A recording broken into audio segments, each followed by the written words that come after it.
crèches, on a dû fermer des cours d'école parce qu'il était impossible aux enfants d'y circuler. Je veux dire, quand on en est arrivé là, c'est que c'est un échec, je dirais, de la municipalité sortante. La faillite, elle est aussi au niveau des moyens, des compétences mises par la ville pour vraiment lutter contre ce phénomène. Et c'est le sujet sur lequel moi je me suis positionné très clairement en créant une brigade citoyenne, en créant un site internet pour permettre aux habitants de nous signaler précisément là où ils ont vu un certain nombre de rongeurs et là où la ville doit agir.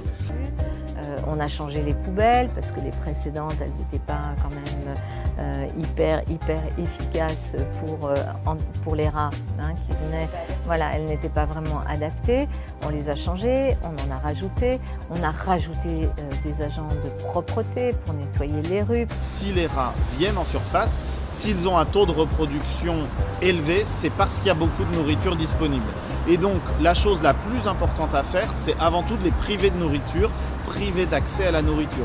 C'est pour ça qu'on change les modèles de poubelles pour avoir des nouvelles poubelles qui ont un coffrage qui résiste aux rats. C'est pour ça qu'on a changé les poubelles dans tous les jardins pour qu'elles ne soient plus directement accessibles aux rongeurs qui pouvaient percer les sacs et laisser les déchets tomber par terre. Il y a beaucoup plus de rats en surface. Le phénomène est lié au fait que nous avons ouvert les parcs, jardins, voies piétonnes, berges de fleuves et autres à la population humaine, ce qui fait que les rats nous ont suivis.